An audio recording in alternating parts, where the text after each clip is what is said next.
नमस्कार, मैं अजय साहू और आप देख रहे हैं शोरगुल टाइम्स। कहानी सीक्रेट अमीरजादा के इस एपिसोड में हमको मार्शल आर्ट्स ट्रेनिंग करवाने के बारे में सोचता है, जिसके लिए सा श्री मार जाती है। आसा आहान से जस्मिन के बारे में सवार पुती है। दूसरी तरह हिमेश आहान से बदला लेने के लिए से मिलता है। जो लोग आहान को किडनैप कर लेते हैं। आहान जाकर हिमेश की कार में बैठ गया। उससे ऐसा करते देश विदेश को बहुत अजीब लगा और उसे लगा कि कुछ सही नहीं था। हाथ में हथकड़ी होने के बाद भी आहान का बहुत अलग था। हिमेश से अपने एक आदमी से कहा, तुम लोग इसके श्री बांध सकते हो। हमेशा था ये उसकी आवाज से साफ पता चला रखा था। उस आदमी से कता हरा देते हैं। उस आदमी ने को एक और हथकड़ी लाकर दी और उसे चेक करने के बाद ही उससे तसली हुई। इसके बाद की आज्ञान के पास गया और उसने उसके पैर ध दिए। आहान से बिल्कुल नहीं किया, फिर भी हितेश बहुत ध्यान से काम कर रहा था। जब फाइनली उसने उसके पैर औध दिए तब उसे चैन मिला। कार में बैठने के बाद उसने बोला, तो मिस्टर आहान राजा, आपने क्या सोचा था कि आपके साथ ऐसा होगा? उसके मुंह से अपना नाम सुनकर वो हैरान हो गया था। उसे नहीं पता था कि हितेश को उसके बारे में पता होगा, पर फिर उसने सोचा कि अगर उसने उसे ढूंढकर किडनैप किया है तो उसने उसके बारे में पता किया ही होगा। आहान ने कहा, मैंने ये तो कभी नहीं सोचा था, पर साथ में मैंने ये भी नहीं सोचा था कि आप मेरे बारे में इतना कुछ पता कर लेंगे। अब आप मुझसे क्या चाहते हैं? सिर्फ मारने का प्लान तो नहीं है आपका?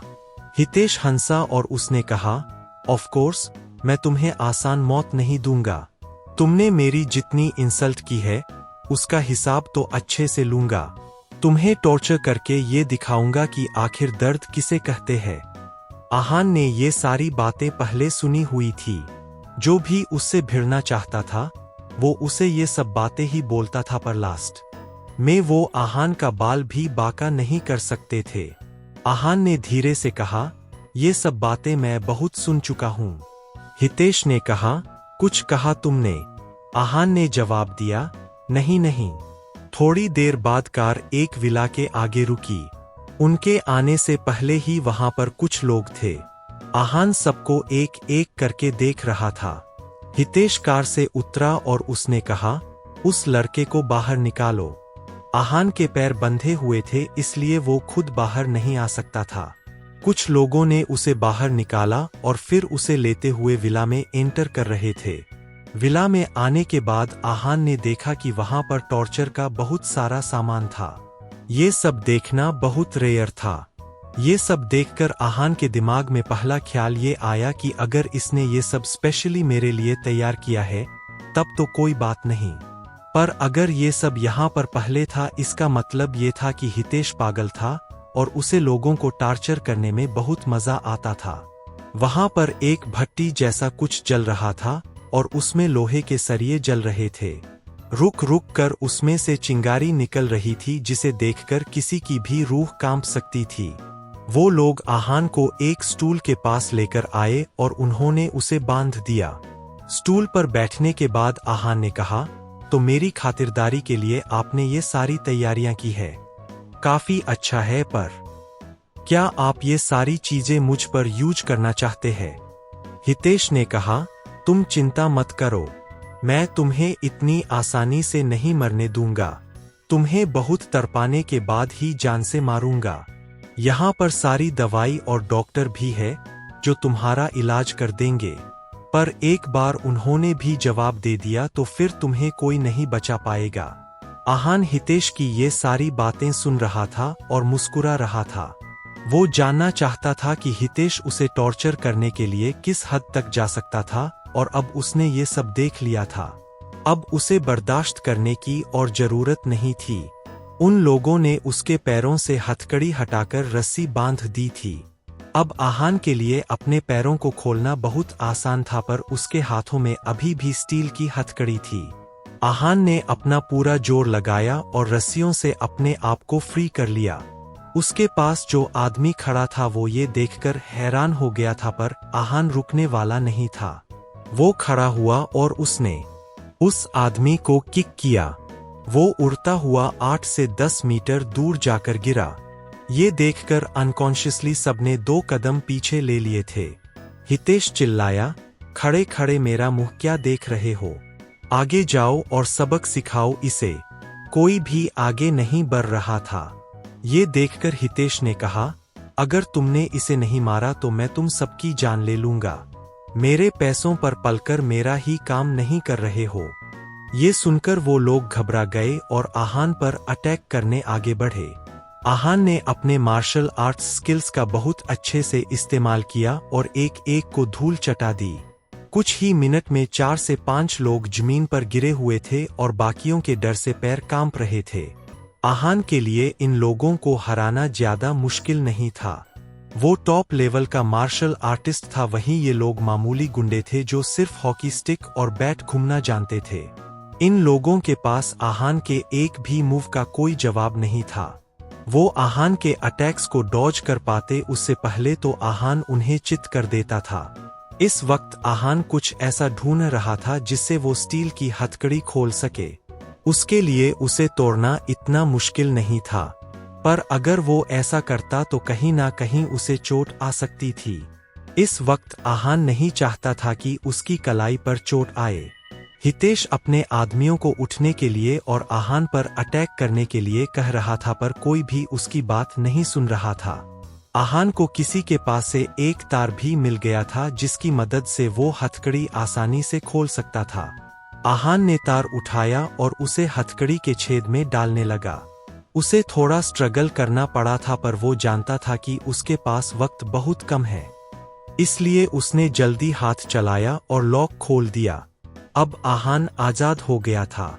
उसने अपने हाथ पैर स्ट्रेच किए और खुद को रिलैक्स किया। इतनी देर बंधे रहने के बाद आहान बहुत इरिटेटेड फील कर रहा था। पहले तो वो हितेश के मुंह नहीं लगने वाला था, पर जब उसने देखा हितेश उसके साथ क्या करने वाला था तब उसे बहुत गुस्सा आया। अब वो उसे इतनी आसानी से छोड़ने वाला नहीं था। इस वक्त हितेश के साथी बहुत परेशान हो रहा था, डरे सहमे हुए थे। ये सब देखकर आहान को बहुत मजा आ रहा था। वो सबसे पहले भट्टी के पास गया और ग्लव्स पहनने के बाद उसने एक लोहे का सरिया उठा ली। वो इस वक्त आग में सुलग रही थी। उसने हितेश की तरफ देखा और कहा, अगर ये सरिया मैं तुम्हें लगा दूं तो तुम्हें कितना दर्द होगा? हितेश इस वक्त बहुत डर गया था। वो लगातार आहान से दूर भाग रहा था और आहान उसके करीब आ रहा था। हितेश ने घबराते हुए कहा, क्या कर रहे हो तुम? मेरे पास मत आओ। आहान ने कहा, अरे ये सब तो तुम्हारी तैयारी थी ना, फिर तुम्हें तो पता होना चाहिए ना कि दर्द कैसा होगा। मैं तो बस तुम्हें वो दर्द फील करवाना चाहता हूँ। हितेश ने कहा, बेवकूफी मत करो आहान। आहान ने कहा, अब तो फैसला हो गया है, मुझे ये बेवकूफी करनी ही है। अब हितेश के पीछे दीवार थी और वो कहीं भी नहीं भाग सकता था। आहान के चेहरे पर एक डेविल स्माइल आ गई थी। अब उसे सिर्फ वो गर्म सरिया और हितेश का शरीर नजर आ रहा था। आहान ने कहा, वैसे मैं तुम्हें थैंक यू तो बोलना ही भूल गया। Thank you mister Hitesh. ये सुनकर हितेश चौंक गया। उसे लगा कि आहान का दिमाग खराब हो गया। उसने कहा, थैंक यू किस लिए?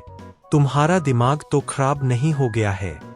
आहान मुस्कुराया और उसने कहा, नहीं, तुम ये टॉर्चर मुझ पर करने वाले थे, पर तुमने तो ऐसा पहले भी किया होगा, लेकिन मैंने ऐसा कुछ पहले कभी नहीं किया था। आज तुम्हारी वजह से मुझे ये मौका मिल गया है। ये सुनकर हितेश के पैरों तले जमीन खिसक गई थी। उसे भरोसा नहीं था कि आहान सच में ऐसा करेगा। अब आहान हितेश के बिल्कुल पास था। उसने सरिया उठाई और हितेश की छाती पर चिपका दिया। इसके बाद विला में जिसकी गूंज थी वो हितेश की चीख थी। वो बुरी तरह से चिल्ला रहा था, पर आहान ने सरिया नहीं हटाई थी। कुछ पल बाद ही चीख सुनाई देनी बंद हो गई और हितेश जमीन पर पड़ा था। वो मरा नहीं था, पर दर्द की वजह से बेहोश हो गया था। आहान को उस पर कोई दया नहीं आ रही थी। आहान भी घाव देखकर बहुत डिस्गस्टेड फील कर रहा था, इसलिए उसने सरिया हटाई और फेंक दी। जब हितेश बेहोश हो गया था तब उसके वहां रहने का कोई मतलब नहीं था। आहान भी विला से निकल गया था। उसने भावना से प्रॉमिस किया था कि वो समय का ध्यान रखेगा और उसे गलत कामों से दूर रखेगा। उसने पंकज से समय को पिक करने के लिए कहा था। आहान के पास वक्त था इसलिए वो भावना के घर आ गया था। इस वक्त भावना घर पर नहीं थी और काम पर गई हुई थी, इसलिए आहान ने उसका वहीं पर इंतजार किया। थोड़ी देर बाद वो वहां पर आई। काम की थकान की वजह से वो बहुत सुस्त लग रही थी। ऊपर से उसे समय की भी बहुत फिक्र थी, पर जैसे ही उसने आहान को देखा उसके चेहरे पर स्माइल आ गई। ऐसा लग रहा था जैसे वो अपनी सारी परेशानियां भूल गई थी। उसने आहान से पूछा, आप यहाँ क्या कर रहे हैं? आहान ने कहा, मेरे पास वक्त था तो मैं खुद यहाँ आ गया। मुझे लगा कि समय को समझाने में शायद मेरी मदद की जरूरत पड़ेगी। भावना ने आहान को घर में इनवाइट किया। समय अब तक घर नहीं आया था। आहान जानता था कि समय बहुत शरारती लड़का है और कोई ना कोई प्रॉब्लम जरूर क्रिएट करेगा। आहान ने कहा, तुम्हें समय को इन्फॉर्म करना है? भावना ने कहा, हाँ। इतना कहने के बाद भावना वहां से चली गई। उसे समझ नहीं आ रहा था कि उसके इमोशंस के साथ क्या हो रहा था। आहान के सामने उसके इमोशंस का रोलर कोस्टर शुरू हो जाता था। जब भावना वापस आई तब उसके चेहरे की हवाइयां उड़ी हुई थी। उसे देखकर आहान को बहुत घबराहट हुई और उसने पूछा, क्या हुआ? तुम्हारा चेहरा इतना सफेद क्यों पड़ गया है? भावना ने कहा, नहीं, कुछ नहीं। आहान जानता था कि वो उससे कुछ छुपा रही थी, इसलिए उसने कहा, भावना जो भी बात है तुम मुझे बता सकती हो। अभी तो मैं तुम्हारी मदद कर दूंगा, पर अगर एक बार मैं यहाँ से चला गया तो फिर मैं तुम्हारी मदद नहीं कर पाऊंगा। तुम्हारे पास तो मेरा नंबर भी नहीं है, तुम मुझे कैसे ढूंढ पाओगी? भावना आहान को देख रही थी। वो जानती थी कि आहान बहुत काइंड और अच्छा है, पर वो बार बार उसे अपनी परेशानी बताकर उसे मदद नहीं लेना चाहती थी। ये सब करना उसे बिल्कुल अच्छा नहीं लग रहा था। भावना के चेहरे का रंग क्यों उड़ गया था? आगे जानने के लिए बने रहिए हमारे चैनल के साथ। बस इसी के साथ यह एपिसोड यहीं पर समाप्त होता है। इस एपिसोड को आगे बढ़ाते हुए कल फिर मुलाकात होगी। आज के लिए बस इतना ही। अब कल तक के लिए इजाजत। नमस्कार, धन्यवाद।